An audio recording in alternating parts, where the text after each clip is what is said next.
Unspoiled Network podcast.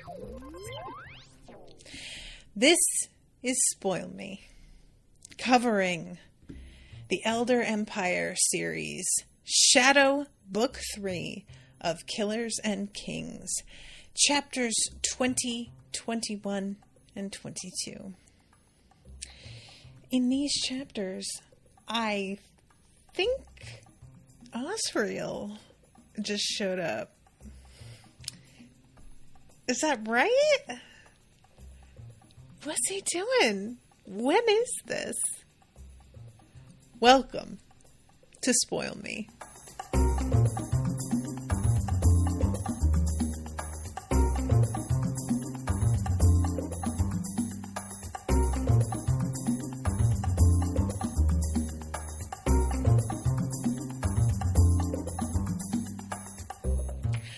Welcome to the show, everyone. I am Natasha. Thank you very much to Asher for commissioning this episode.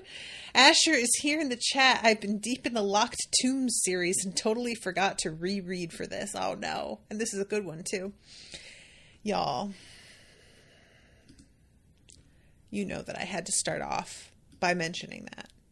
But we're going to back up and we're going to save that for the end as a little treat. Well, So, chapter 20. There is a lot to go through here. So I hope that you all can forgive me if this is partially my fault. I have mentioned already how I didn't section out how much I was going to read per episode ahead of time, which has resulted in these last few episodes being pretty packed. So I am going to really try to keep shit on track, but just keep in mind that this is a little bit more than I know is good for me to cover for Will White in particular. There are some books where 50 pages is no problem, and then there are some books where it is just not. The other one that I'm covering that is like this is the Dandelion Dynasty series, which is just so dense. And I feel like I am not able to do it justice because of how much I have to leave out. But I'm going to do my best. And there is a lot of action in this section, so that will sort of help even it out. So we start off in the flashback 2 years ago. And we are standing with Shara and Yala and the regents and Lucan. And the regents are basically like, so what are you guys going to do to these two? Because obviously they're like in trouble. And Yala says they are going to be executed. And Esther just says no. And Yala says, on what authority do you interfere?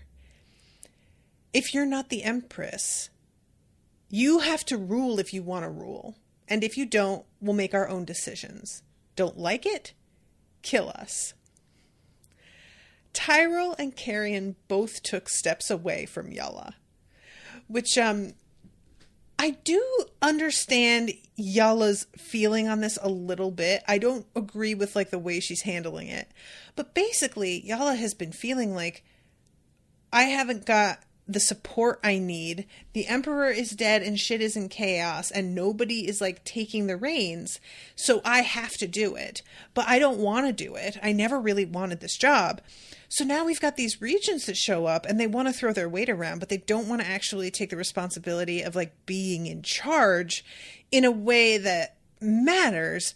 And Yala is feeling kind of resentful. Like, if you're going to come in here and tell us what to do, then commit to the fact that you're going to be in a position of authority and just fucking face that, which I get. But when she says again, I ask again on whose authority, Esther interrupts and says, whose authority do you think I need? And I was like, she does have a good point, though. Like, literally, who else is there going to be that will, like, put her more in her place than herself and the regents? Good luck. So, At this point, they ask, well, what is it exactly that she really did wrong? What it, like, not her specific, Lucan as well. And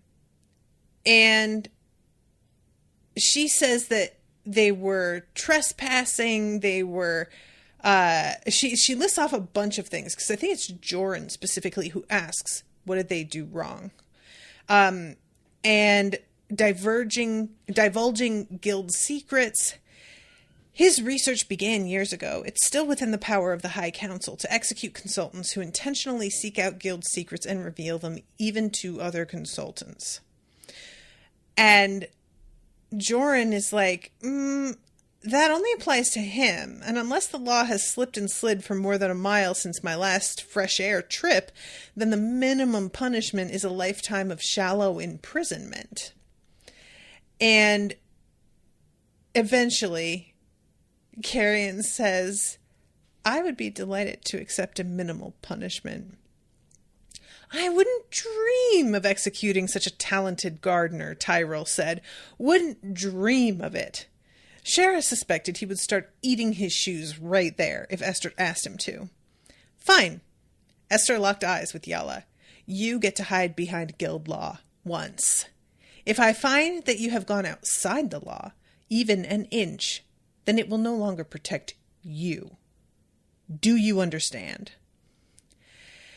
And all of this, Shara is just trying so hard to restrain her jubilation, because she's hoping that Esther's just going to kind of lose her temper and fling Yala into the Aeon Sea. But she doesn't. She keeps it on a leash. But Shara is still, like, enjoying this for sure. Esther turned to her. I want to hear what these two think. Get out of here.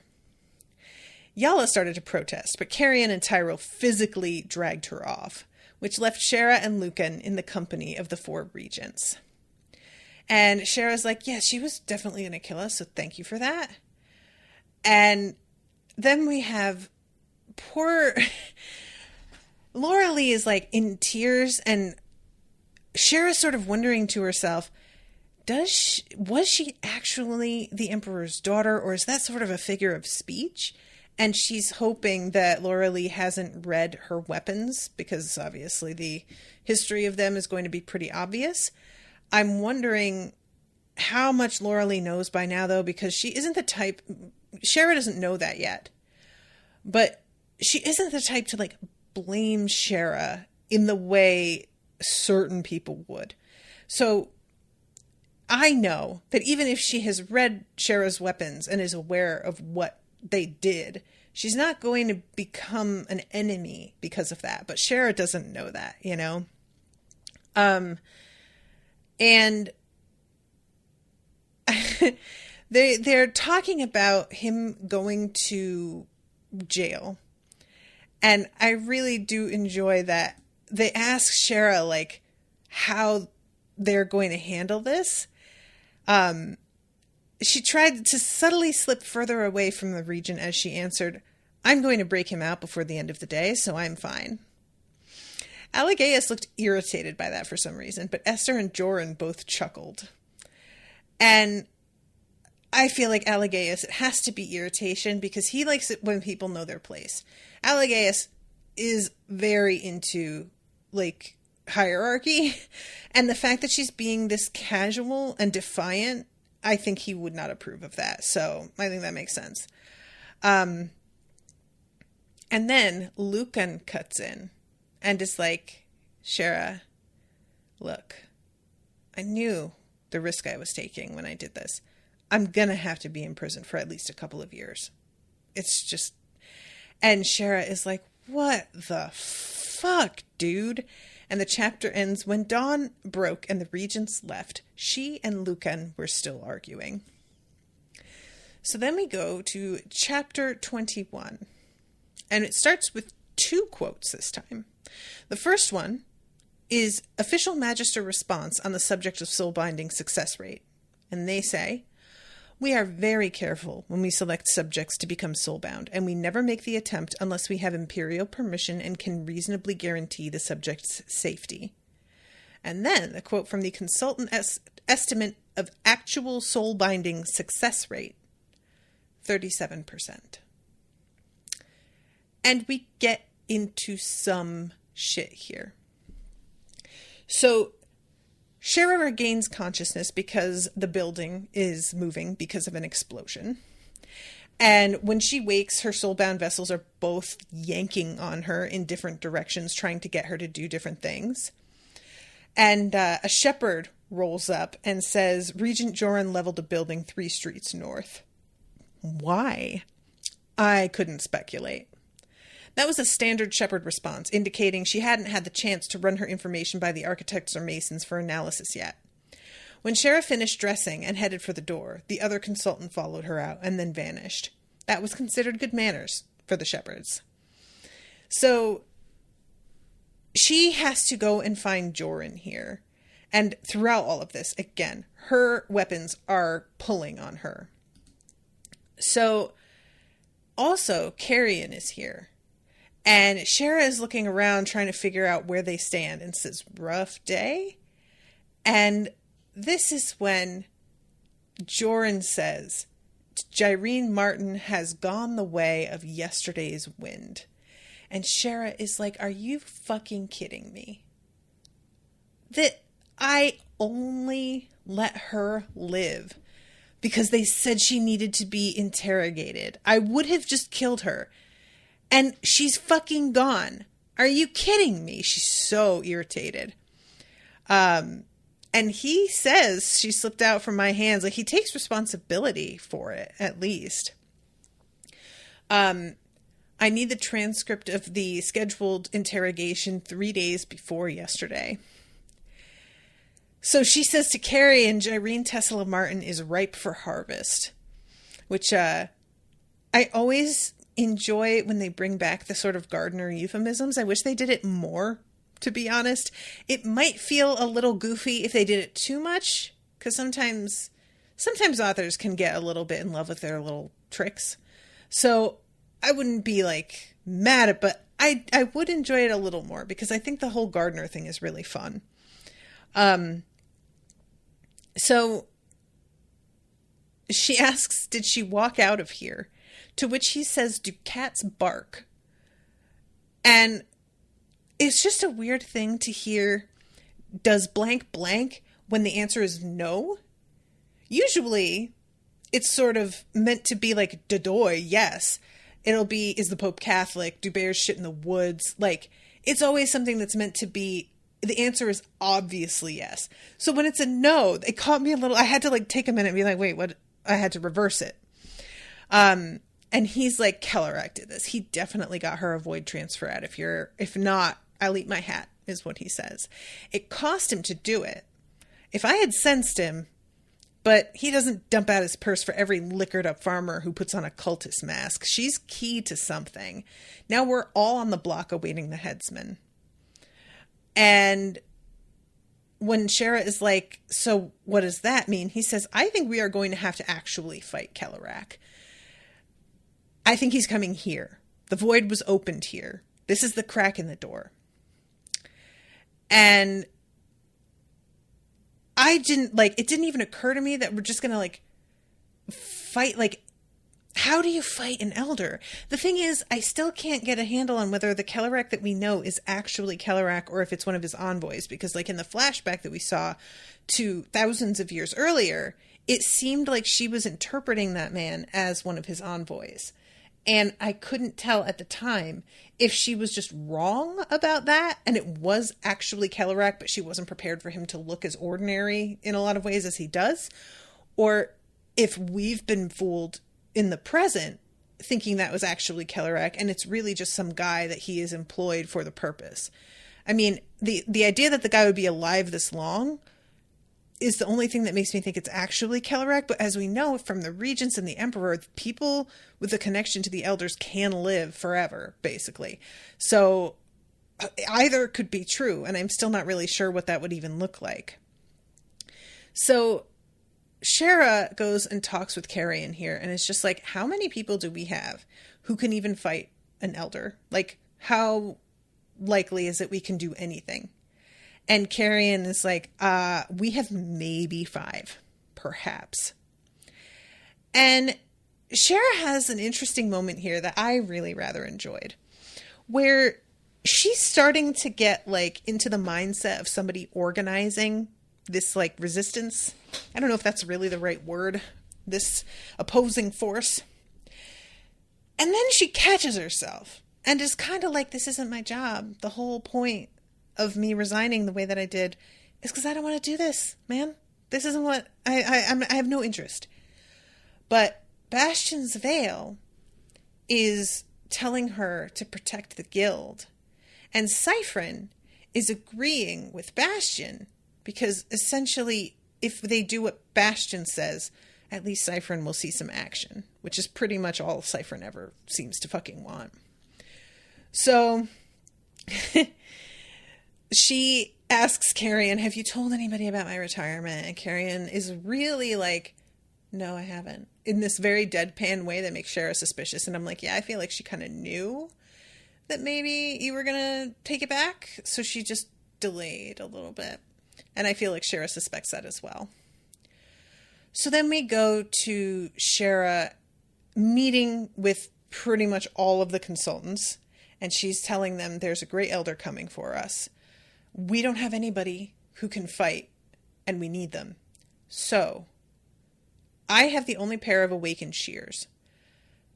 I need every gardener soulbound by tomorrow at sunset. And understandably, everybody is like, I'm sorry. It sounded like you said everybody should be soulbound by tomorrow at sunset, but that can't be what you said because that's insane. And I will say that this chapter starting off with 37%, that is a way lower rate than I was expecting. I was thinking we were getting like 75%. And that was kind of low. I figured going soulbound worked most of the time. And it went wrong often enough to be a genuine danger. But not often enough that it was more likely you would die than not. I really didn't think it was like that. So once we get that percentage, of course, which is the point of putting it there, her saying this, I'm just like, oh my God, how would that even work? And it's interesting because all of the readers are just like, we can't do that. We can't, they're part of the Masons, I think, or was it the Shepherds? Either way, Shara is realizing that the gardeners are not arguing with her on this. And she realizes that they are all aware of what their job is. And they've always been conscious that their lives were on the line anyway. So telling them to do something here that could potentially get them killed is not new. They've been asked to do this in a way from day one. So everybody who is a gardener is basically like, yeah, we'll have to do this. And Maya chimes in and says, if this even improves our odds by like a fraction, I think that's enough to justify this. So they all agree out loud. And then another gardener says, it won't work. Maybe if we had a few weeks. And then Yala comes out. And I love this detail. She is like here to support Shara. But we still get the detail about how she like steps in front of Shara and her ponytail whips Shara in the face. Which there is just something about a person's hair whipping the person next to them in the face that is always funny. It's always funny. I never don't find it funny. And Will White uses this in Cradle as well. It's a little visual moment for me in my brain. And it really gets to bring everything back down to earth in a way that is extremely like succinct, I feel like is the word I want there. And Shara for sure thinks that this was done on purpose, that even though Yala is supporting her, she is just kind of being annoying for the sake of it, which I would believe, to be perfectly frank. And she says, you may be architects, but you're consultants first. If you didn't want to bet your lives on the guild, you should have joined the Green Wardens. You are the only ones on the Grey Island who don't have to risk their necks. So today, it's your turn. Get it done. And they ask, how long do we have? And Yella says, tomorrow at sunset, which Shara has said already. And then Shara says, you may think I don't get what I'm asking, but I do. And I will be fighting a Great Elder tomorrow.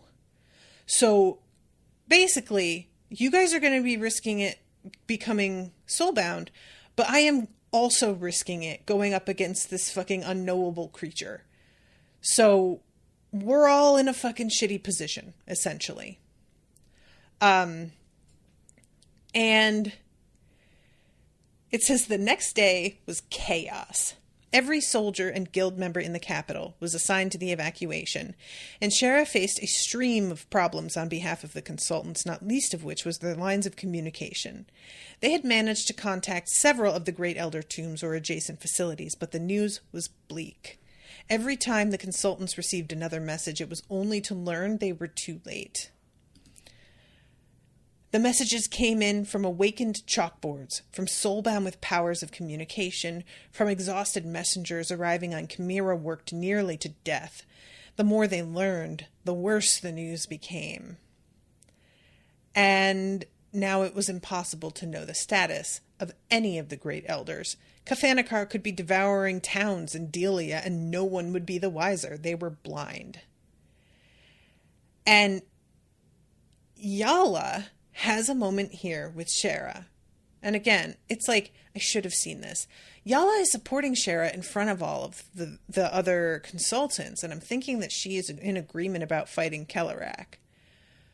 But really, what Yala was agreeing to was, we need soulbound.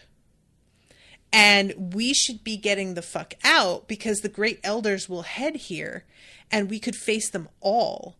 So no matter how many soulbound we have, if we stay and they all show, we're losing. And Shara is like, why do you think that all of them are going to show up? I don't get how you even think that you understand. And Shara starts to say, do you remember who we... And they get interrupted with one of her weapons shouting, he's coming. Actually, both of them. And Shara triggers Bastion's Veil and tackles Yala, trying to sort of get her out of the way. But of course, Yala, who doesn't have these like weapons to tell her, is interpreting this as an attack from Shara. She's not understanding what it is that Shara was trying to do. Meanwhile, Shara is distracted by this like feeling of cold emptiness. It didn't seem overwhelming. More like winter wind on its way. And it was only a little overcast. The daylight was gray and pale, and dark clouds loomed on the horizon. Shara stretched out her mist, and it grew thin as she reached deeper into the Imperial Palace. In combination with Siphron's sense of life and power, she soon found Joran. The regent was standing looking into the clouds. And he starts quoting, like, what sounds like a kind of scripture. For his jaws will swallow the sun. All that lives will pass away, leaving only the shadow eternal.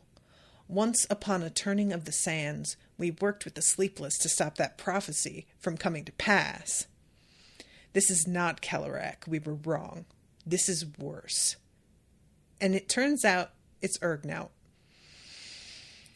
And he's here now. So all of them have to get the readers awakened ASAP. And of course, they're all protesting. But there is literally an elder around the corner. It is too late for this. You're either going to die this way or that way. Either way, you better fucking take control of the situation. And everybody gets into their like separate chambers to start the process because they need to be sort of isolated from one another, which turns out to be for the best considering how some of these go. And we have a couple of different results here. She goes into Maya's room, and Maya's got a weird one. She has the shears that are longer and thinner, and they're sort of yellowish now, like topaz. And at the center of each blade, an orange eye with vertically slitted pupils, like Shara's eyes when her like sort of battle lust is on her, appear in the center of each of the blades, which sounds crazy. I see you, Shara. Maya sounded delighted, and when she turned around, there were actual tears in her eyes. Maya, is everything okay? I want to see everything. I'm sorry, Shara. I know this is serious, but it's incredible. Well, as long as you're all right.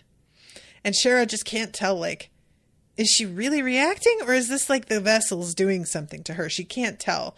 But Maya seems okay enough that she's like, okay, we're moving on.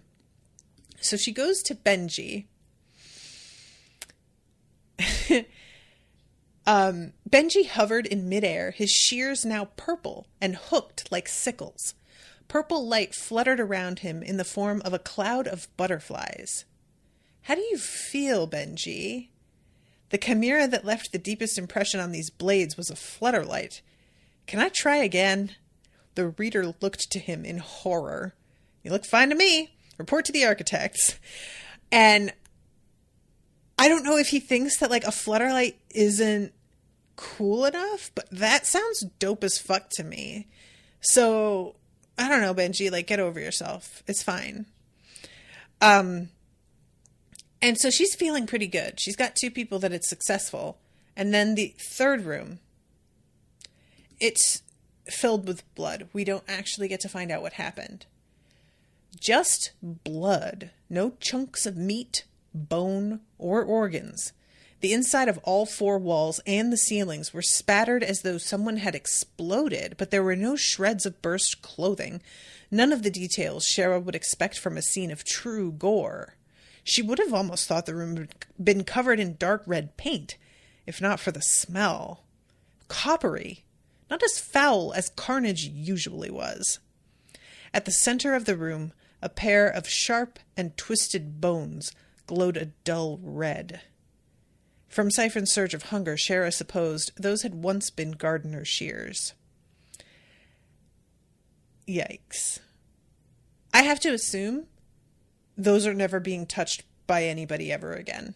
I feel like if this has gone this wrong, those things are like kind of radioactive practically, and you just don't want anything to do with them. But I may be wrong. I am curious though. I would like to know. So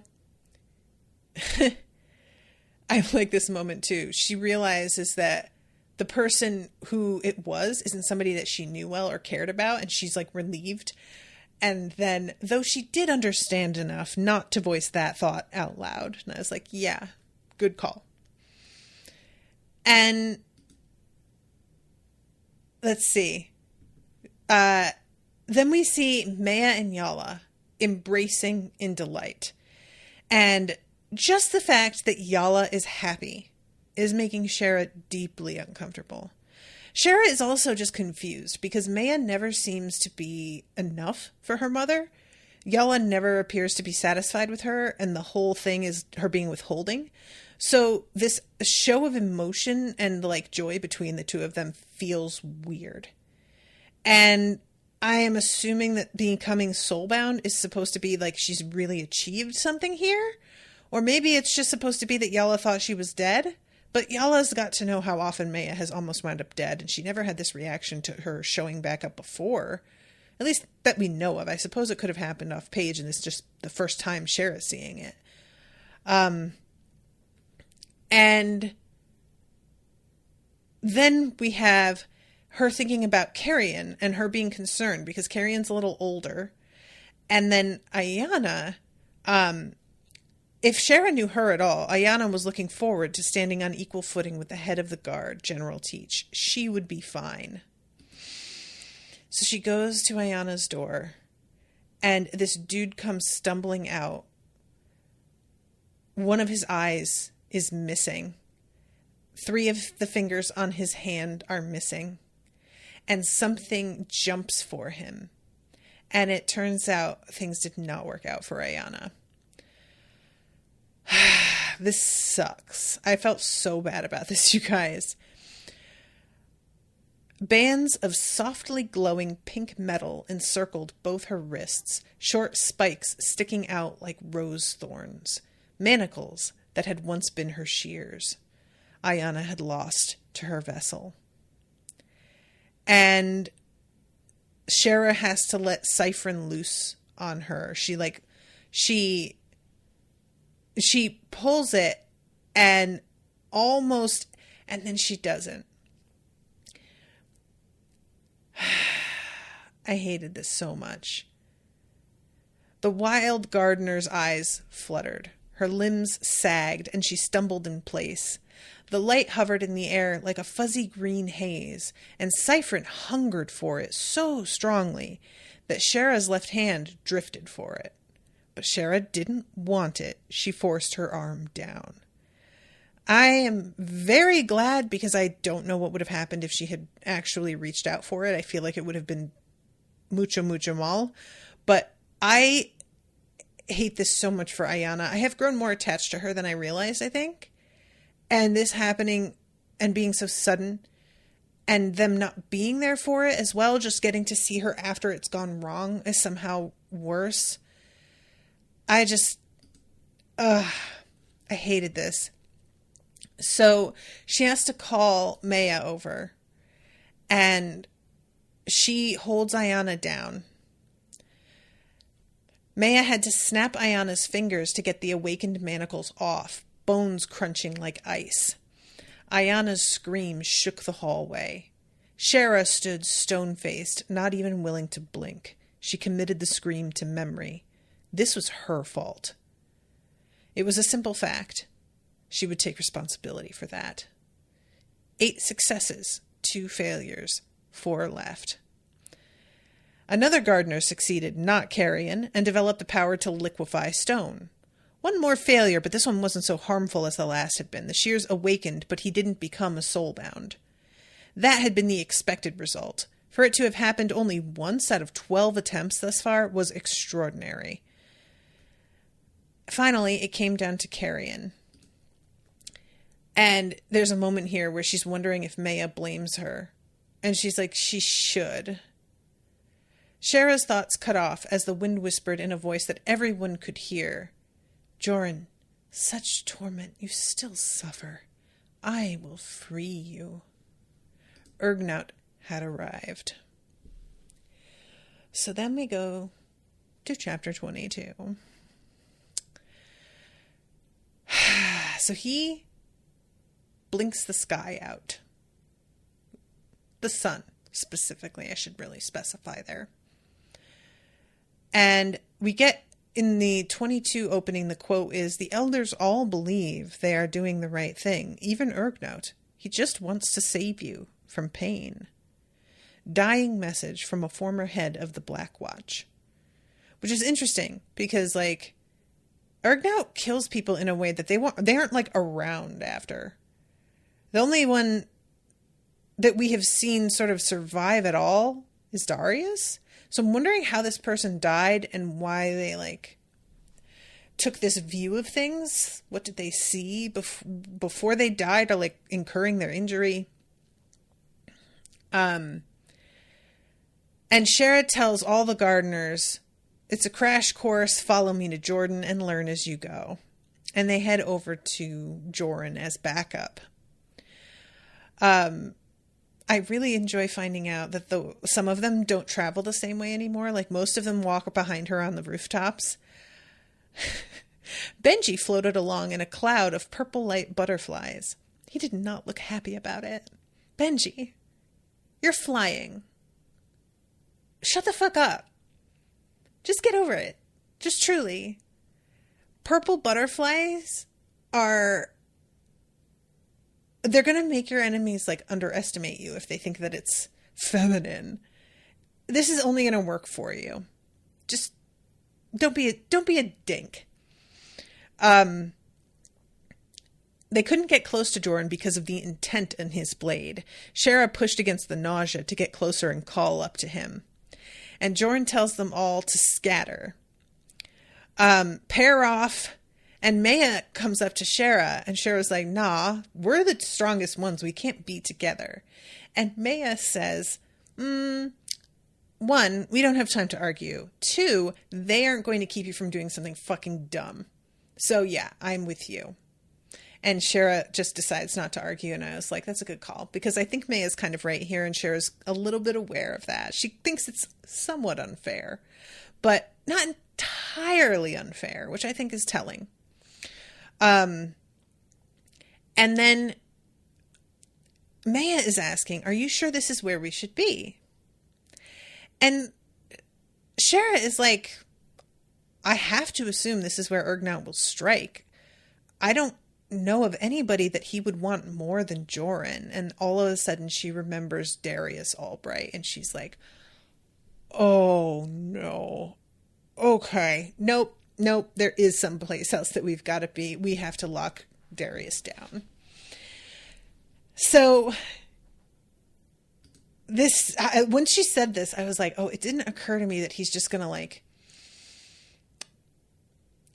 go, I know that they have said already that they have to take human form in order to leave is the assertion. I don't know how they know that, but apparently that's the thing.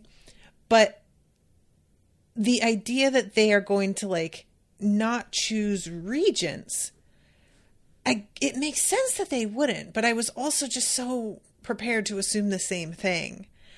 So this is I really enjoy this. Shara glanced back as Joran swept his sword upward. At that moment, Shara realized just how much the regents had been holding back. She'd always known on some level that they must have restrained themselves when fighting humans. Esther probably could have collapsed the foundations of the capital instead of engaging the imperialists in combat, but she had controlled her power to avoid hurting allies or bystanders. Joran had chosen not to blight the entire Grey Island, constraining himself to only a corner. But it was one thing to assume as much, and another thing to entirely see a single sword slash unleash a river of putrid darkness up to an entirely black sky. It should have been impossible to distinguish black from black, but Shara had no trouble. Joran's intent crashed against Urgnat's advancing shadow, like two waves meeting. A splash of power erupted when the two intents collided, sending droplets of darkness raining over the city. And this is when I was just like, all right, Will, you really have a thing for hugely overpowered people and giant kind of unbeatable threats that just have a kind of collateral damage that we can't comprehend. There's just so much parallel here to monarchs fighting dread gods. It's just really, really similar. And I find it interesting how much I enjoy it more in Cradle than in this book. And that's not to say I don't enjoy it in this book. And I think Cradle just has a lot more humor in it. This series is a lot more serious.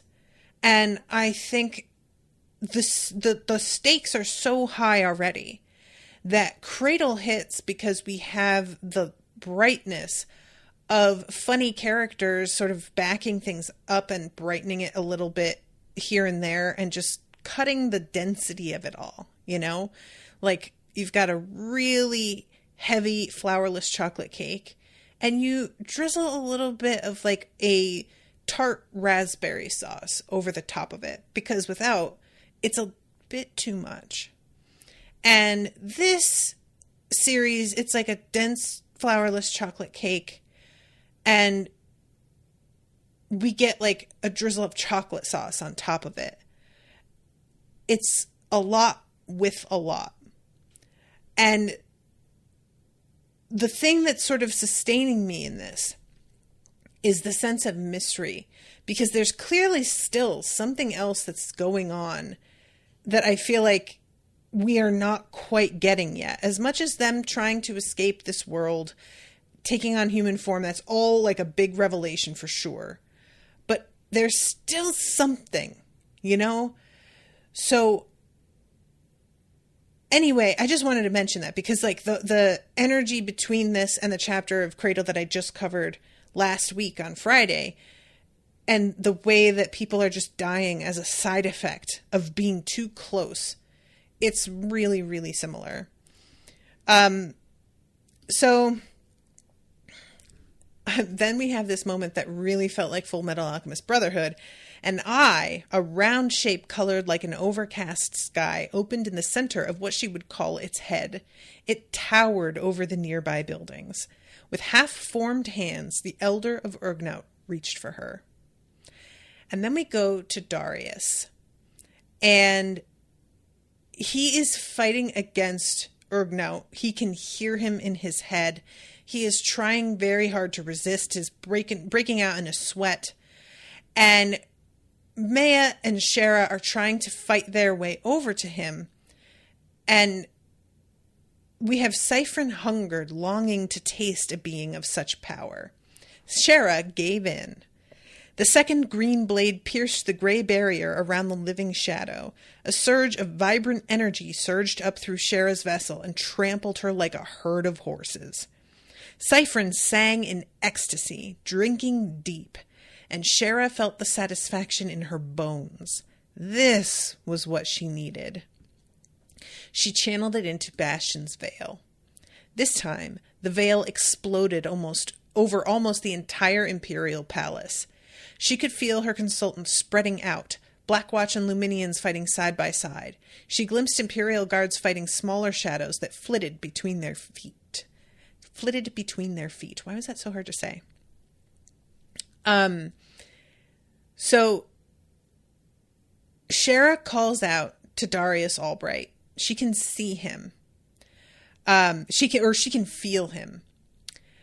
And Joran, meanwhile, is flitting, as it's described, all over the place. At first, he had been entirely on the defensive, protecting the city as best he could from the tendrils that crept down to devour life. Then a spear of white light crashed into Urgnaut. Shara felt the elder scream, like a fingernail of ice scraping along her spine. Is that not such a good descriptor? Oh my god, I felt it. It was just, I hate it. And she thinks at first that was from Laurelie. And then she realizes it's coming from the headquarters of the Luminian Order. She began to think they might make it after all.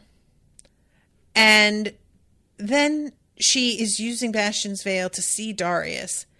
And he is surrounded by shades. He has his sword raised and it's flickering, but it's very clear he is starting to fade out a little bit. And she is trying to get him to hold on until she reaches him. And we go back into his head, and he is talking to Urgnaut, telling him, I'm not going to be your tool. And Urgnaut is like, I don't get it, man. You know everything dies eventually. Why are you being so weird about it? And Darius says, in my body, you would be stronger. You would bring death to the world. I will not allow it. And I was kind of curious about that because I get that Urgnaut's alleged goal in general is supposed to be annihilation of all things, but they've been taking on, or supposedly trying to take on human form to get out of here. So Darius seems so certain that Urgnaut wants to destroy everything, and I guess he's assuming he would just do that and then leave and kind of feel like, job well done, as he's taking off. But he doesn't exactly know this for sure. And I was kind of interested that Urgnaut, he seems to have read my mind and just goes, what if I didn't? And Darius is like, wait, what? And Urgnaut says, if we merge, you're still going to be part of this. And if you are this determined to keep people from being annihilated, that desire will still be there. And we can leave the world without ruining it. And Darius says, how can I trust you? And he says, trust yourself. If your will is so strong, it will survive our union. And this is the kind of thing that I find interesting, because sometimes this sort of thing is like, oh, you think you're special. You're going to act like I won't be overwhelmed by this. I can take it. Because you think for some reason you're not going to be susceptible to the same shit that takes other people down. Why? Ego. And it's like a cautionary thing. Here, I couldn't tell if that was going to be it or not. If he was trying to convince Darius, he would still have a say. But actually knows Darius is by no means going to be able to like hold him off. Or if Darius really is strong enough to withstand the will of a great elder once they have like connected this way. So he is thinking about this and trying to decide how he feels about it and how much he believes it. And Shara busts in, yelling for him to stay right there. And he's smiling to himself because she's doing the job he did when they were seeing the Magisters. And he was trying to keep her from killing all of them. And he failed to stop her. And she's going to fail to stop him now. And then we jump back into Shara's POV. As all of the elders of Urgnaut collapsed at once, melting into darkness and spinning around him in an instant cocoon. The wind of their motion shoved Shara back so violently that she would have crashed into a nearby wall if Maya hadn't caught her. Bastion's veil, never touched by natural wind, was shoved away by the force of the Grey Elder's will. The darkness covering the sky began pouring down into Darius's cocoon like a river of ink funneling into a single bottle. None of it stopped the process. Shara channeled the life that she'd absorbed and pushed forward against the wind whipped up by the cyclone of shadow. Forward, she urged herself. One more step. She could do this. With Bastion to ward off the Elder's power and Cyphron to tear through it, she could strike a blow to the Great Elder. Urgnaut might recover, but it wouldn't be in her lifetime, and Darius wouldn't be his host anymore. She was the only one who could do it. So, at this point, Joran decides that he is going to strike. She can tell that he sees her and decides to take the strike anyway, and Shara is like, good idea, I'm not mad at you for that.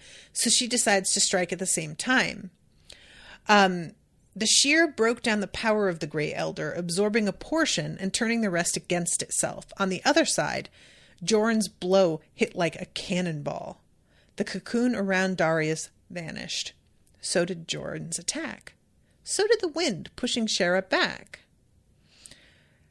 And she's kind of like, what's happening? And she stands up, and there she realizes is a Grey Elder in his body. And she's like, oh boy. And he has this weird sort of like shadow that's rising from the gaps in his armor like vapor. The disc that had once concealed his face in darkness was now a sphere. It was not cleanly defined, but rather a ragged hole, a distortion in reality that led on to absolute black. His entire head was gone. So he is sort of looking at his hands, doing that flexing thing, like, ooh, I'm in a body. And she's like, fuck you, bitch. And she just goes after him then, because she's like, his guard is down, perfect timing. And he turns to face her, and she completely freezes up. And Urgnaut says, you were close. And Joran is like, how about a little closer? Because, again, he also has been frozen, but he's able to, like, reach into his pockets. He's able to move that much. She can't move at all. But Joran, obviously, is at a different power level than Shara, so he has a bit left to him. His left hand emerged with a silver mirror, and his right with a bottle of liquid that gleamed like a star.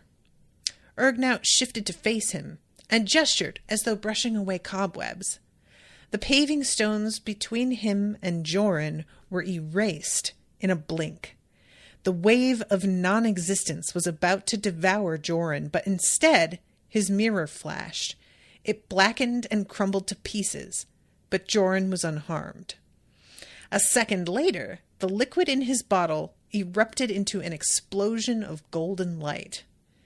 Rather than just filling the courtyard, the light expanded to envelop the entire imperial palace. It should have blinded Shara, but she found she could see more clearly while covered in the gold aura. It swelled in a dome that stretched from ground to sky, an overwhelming aura that reminded her of the Emperor. So this sort of breaks up the spell, for lack of a better word, that is holding her in place. And Maya comes up and grabs her arm and is telling her to run. And Shara says, not yet. And she's still thinking maybe she can do something and take him down. And Joran and her both try and come at him from either side. And he breaks the aura on Joran's blade. And Shara freezes again and drops her vessel. The Great Elder focused on Joran. Without the Emperor or his daughter, how will you oppose me? How can you strike me when my attention is upon you? You must improve yourselves if you're to bring true death to my brothers. And Shara is like, I'm sorry, what did you say? And Urgnaut says, we bring annihilation to all things, including our own kind. We must leave you intact. We are sorry that we cannot relieve your suffering. In return, you must annihilate my brethren. And this is when Shara realizes, oh, Darius is still in there. They're both in there. And she feels like that's worse. She was sort of expecting Darius's consciousness to be completely wiped aside, and that it would just be a husk, a like puppet. And that was cleaner. Something that it just felt like at least it was painless. But now the idea that Darius is still in there, she's thinking, well, this means he's probably suffering. We know he probably is suffering, but he's chosen to do that. This is part of what he is attempting. She doesn't realize that, you know? So, and why would she? So for her, this just seems a lot worse. When we take on human form, we are subject to human laws, including death. Calarak comes. Bring him the release of death. Bring... The Great Elder trailed off. Life had returned to Joran's eyes. He looked to the side, staring into the distance. A moment later, he stood and walked to the spot where Joran had been staring. Urgnaut's empty darkness faced something Shara couldn't see. You were gone, the Great Elder said, and Shara thought she heard surprise in his tone. You became nothing. But they were not thorough. Pieces of you remain. And I am not sure what he is saying here. Like, who he's speaking to. But he has his back to Shara, and Maya is sort of like, maybe now is the time that we can strike. And Shara is like, Maya, it's too late. If we were able to do it while he was sort of like, his attention was all over the place, maybe. But no, he is too aware of us at this moment. And he extends a hand. Everything in front of Urgnaut's hand ceased to exist. The annihilation spread out in a wedge from Urgnaut's body, growing wider as it spread. It spread deep, revealing layers of pipes and ground beneath what had once been capital streets. It erased water so thoroughly that for a moment walls of ocean spread out on either side of the bare sea floor. Cyphron sensed lives vanishing in a moment, thousands upon thousands of lives. And she's just thinking about all the people that she sent out there to spread out and how many of them are gone. And she's thinking, that's only the first blow. What else is he going to do? Darius' hand lowered, and a moment later, his body shuddered. We can save no more of you. The time has come to do battle with the outsider. Perhaps he will bring salvation to us all. An outsider is capitalized. And then a column of darkness connects him to the sky, and he begins to rise into the air. And the sky cracks several times, open, like further and further out, and then breaks completely. And this is the moment, you guys. One spot seized her attention, taking up the spotlight like the moon among the stars. It was a disk of blue light, much closer and brighter than any of the others. It seemed to be made up of every shade of blue, all layered onto each other at once, and it looked so solid that she thought she could reach out to her fingertips and touch it. A man stood between the world and that disk of blue.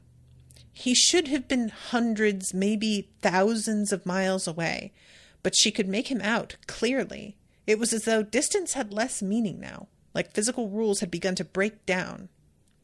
He wore gleaming armor of head to toe black, and he clutched a matching scythe taller than his own body.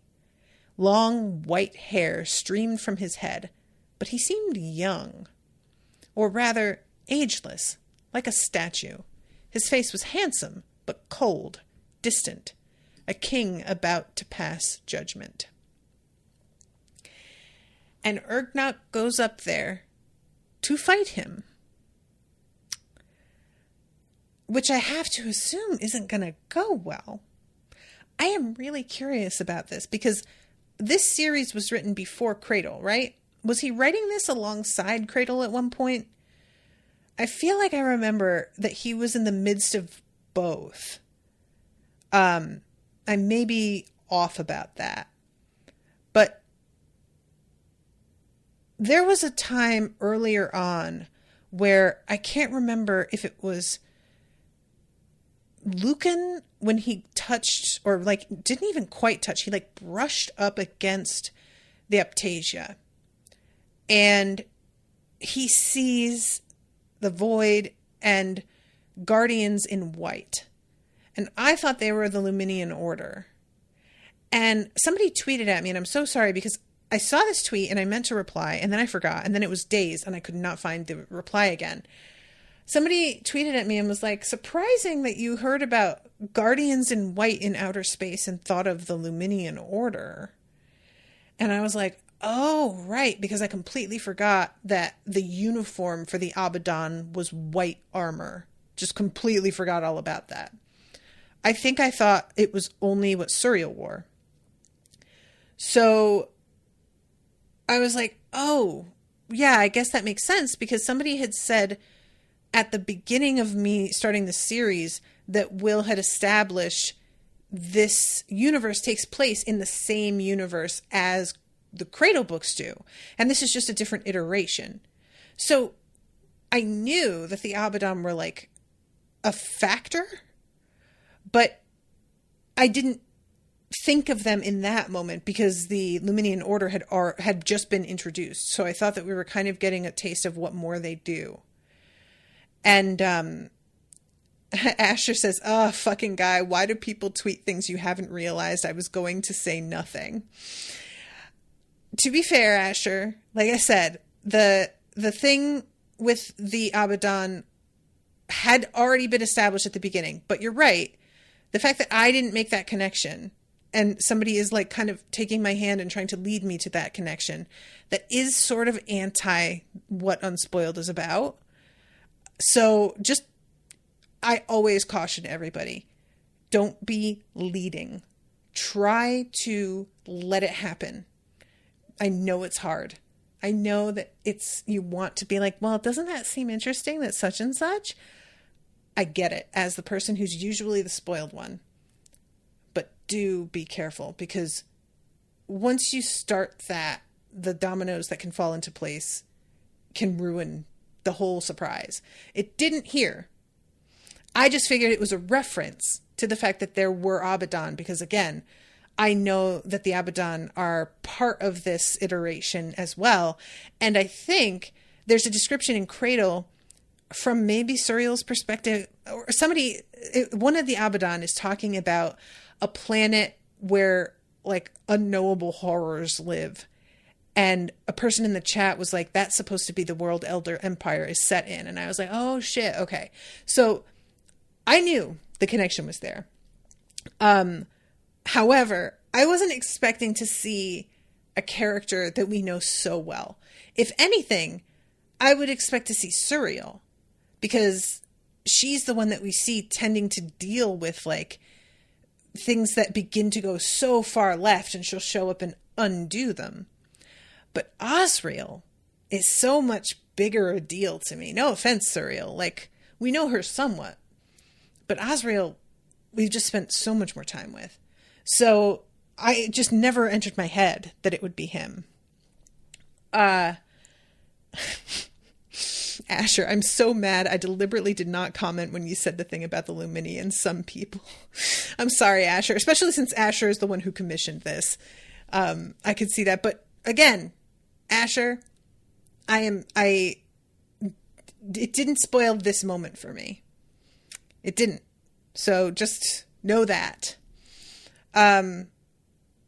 So let's see. Evil says the iteration name of Elder Empire is Asylum. That rings a bell. Okay. Iteration 112.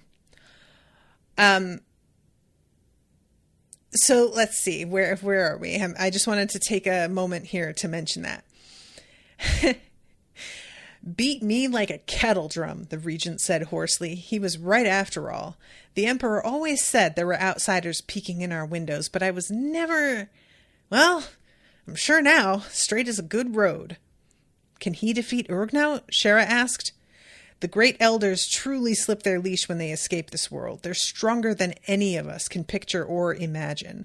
But I don't think it matters one bent bit who wins. If there's one thing we know about the outsiders, it's that they are no friends of ours.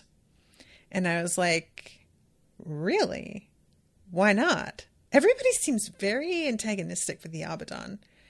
And I think I must just be biased because I spend all of my time with Suriel when I'm with the Abaddon. And she has such a compassionate, balanced outlook that I forget most of them aren't really like her.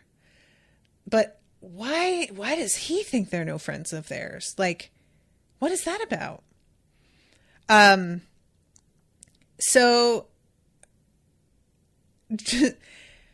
Joran says, because they hear Kellerak, Shara thought back to the words of Urgnat. Kellerak comes, and she says, what about him? And Joran says, I suppose we best greet him as best we can. Shara asked no more questions as she dragged the regent from the battle they'd lost toward the next hopeless fight. That is the end of the chapter. So next episode is going to be finishing up this book, and then I am going to be bouncing over to the C book of Kings and Killers. So that'll be fun. Asher says nobody likes their manager's manager. That's fair. That's fair. Georgie says, I assumed it was just that they have clearly not helped them against the elders. I guess that's true. That is something that I keep forgetting is like, this is the whole question just in general with like, does God exist? If so, why doesn't he stop all the fucking unthinkable horror that happens on the world?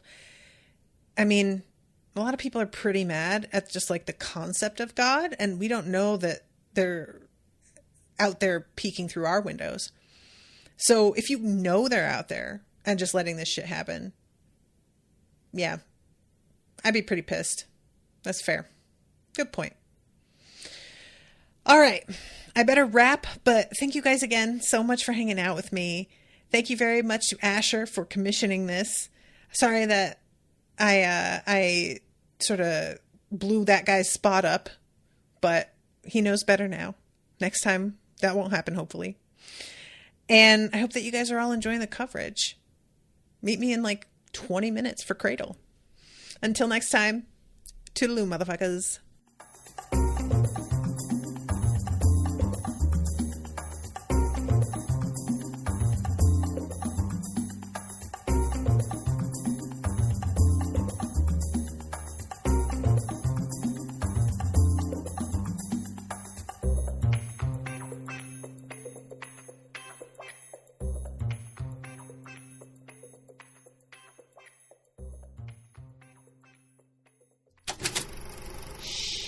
That was an Unspoiled Network podcast.